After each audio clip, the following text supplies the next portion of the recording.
उत्तर प्रदेश में पंचायत चुनाव को लेकर तस्वीर अभी साफ नहीं हुई है, लेकिन गांवों की सरकार का काम रुकना भी नहीं चाहिए। इसी वजह से अब पंचायतों में तैनात प्रशासकों के अधिकारों और जिम्मेदारियों को स्पष्ट करने की तैयारी तेज हो गई है। ग्राम पंचायत से लेकर जिला पंचायत तक विकास कार्यों को लेकर जो असमंजस बना हुआ था, उसे दूर करने के लिए पंचायती राज विभाग ने दिशा निर्देश तैयार कर लिए हैं। खास बात यह है कि इन दिशा निर्देशों की फाइल अब मुख्यमंत्री योगी आदित्यनाथ के पास पहुंच चुकी है। मुख्यमंत्री की मंजूरी मिलते ही प्रशासकों के लिए नए नियम लागू हो सकते हैं। आखिर प्रशासकों को क्या क्या अधिकार मिलेंगे और किन कामों के लिए जिलाधिकारी की अनुमति जरूरी होगी।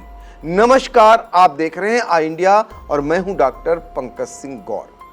उत्तर प्रदेश में पंचायत चुनाव की तारीखों को लेकर अभी फैसला नहीं हुआ है, लेकिन पंचायतों में कामकाज चलता रहे, इसके लिए ग्राम, क्षेत्र और जिला पंचायतों में प्रशासकों की तैनाती की जा चुकी है।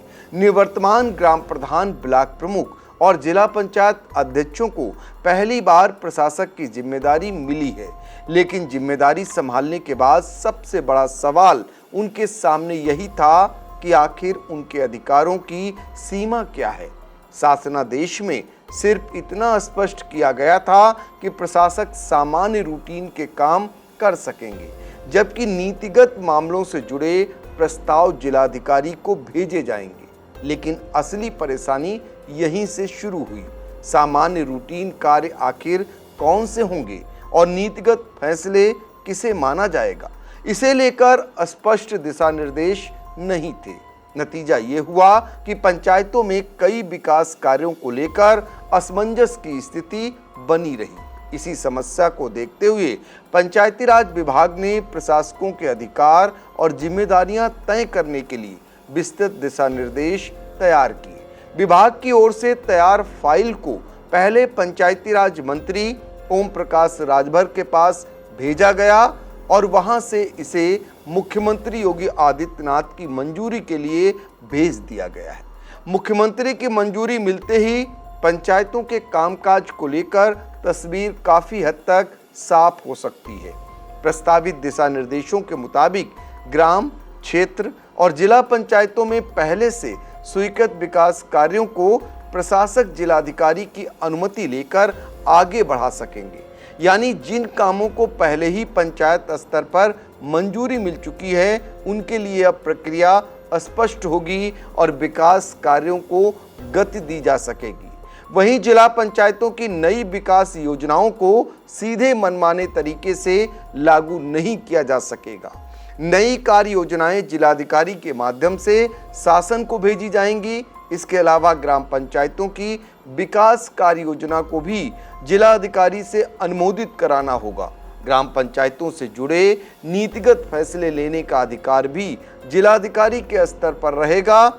इस व्यवस्था का मकसद पंचायतों में विकास कार्यों को जारी रखना और साथ ही प्रशासकों की शक्तियों को लेकर किसी तरह का भ्रम खत्म करना है। प्रस्तावित दिशा निर्देशों में प्रशासकों की दूसरी जिम्मेदारियां भी तय की गई हैं। प्रशासक पंचायत कर्मचारियों का वेतन जारी कर सकेंगे। इसके साथ ही विभिन्न विकास कार्यों और जरूरी मदों से जुड़े भुगतान भी कर सकेंगे। यानी पंचायत चुनाव होने तक प्रशासनिक व्यवस्था को सुचारू रखने की जिम्मेदारी प्रशासकों के पास रहेगी, लेकिन बड़े नीतिगत फैसलों पर जिला अधिकारी और शासन की भूमिका महत्वपूर्ण होगी। फिलहाल सभी की नज़र मुख्यमंत्री योगी आदित्यनाथ की मंजूरी पर है। अगर प्रस्तावित दिशा निर्देशों को मंजूरी मिलती है तो ग्राम पंचायत से लेकर जिला पंचायत तक प्रशासकों के अधिकार और जिम्मेदारियां स्पष्ट हो जाएंगी। इससे एक तरफ पंचायतों के रुके हुए विकास कार्यों को गति मिलने की उम्मीद है, तो दूसरी तरफ नीतिगत फैसलों को लेकर प्रशासकों का असमंजस भी खत्म होगा।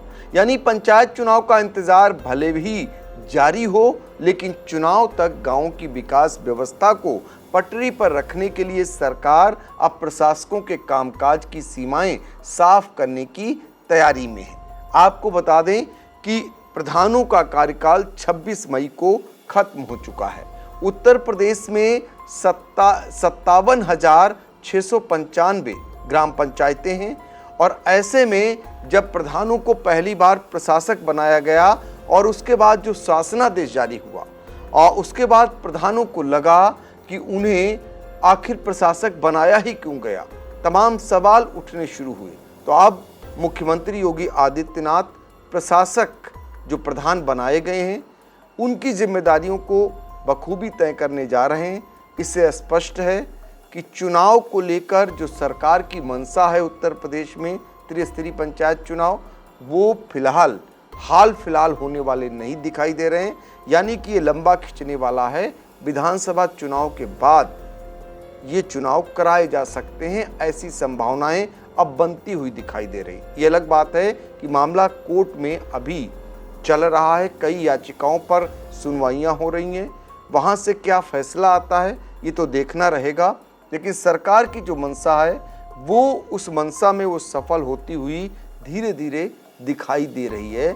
और अब प्रशासकों को कहीं ना कहीं उनकी जिम्मेदारियों को स्पष्ट कर, जो उनकी नाराज़गी थी, उन्हें लग रहा था कि वो बेवजह प्रशासक बनाए गए। अब देखते हैं कि जो नई जिम्मेदारी प्रशासकों को दी जाएगी उससे वो कितना अपने आप को लाभान्वित महसूस करते हैं या अपने आप को पावरफुल महसूस करते हैं, ये देखना लाजमी रहेगा। कभी कभी एक छोटी सी विजिट एक बड़ी सी तब्दीली ले आती है, लेकिन हर घर में कुछ छोटी कमियां छुपी होती हैं, जैसे ये सीलन जो पुरानी लकड़ी की खिड़की से आती है, और बाहर का शोर वो तो बातें भी रुकवा देता है। बस एक फिक्स और सब कुछ बदल जाता है। ग्रीन प्लास्ट की प्रीमियम यूपीवीसी विंडोज, ना सीलन ना शोर, सिर्फ सुकून। वेदर रेजिस्टेंट डिजाइन जो हर मौसम में सालों तक साथ निभाए। एक्सीलेंट थर्मल इंसुलेशन ताकि घर रहे ज्यादा कंफर्टेबल और energy efficient. Low maintenance finish, ना बार बार पेंट की जरूरत, ना एक्स्ट्रा झंझट। Green प्लास्ट UPVC Windows, leading and trusted manufacturers of UPVC and doors.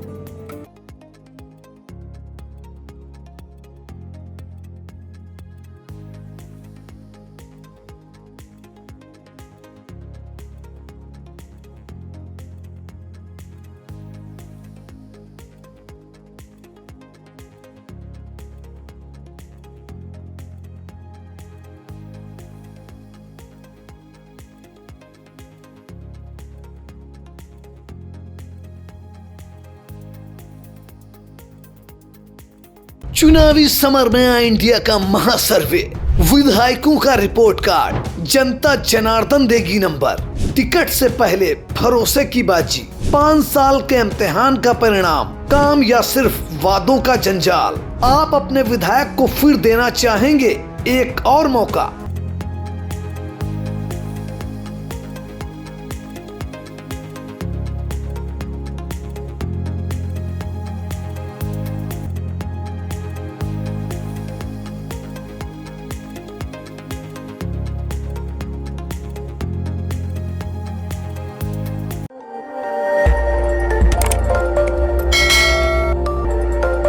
खबर आपकी, नजर हमारी।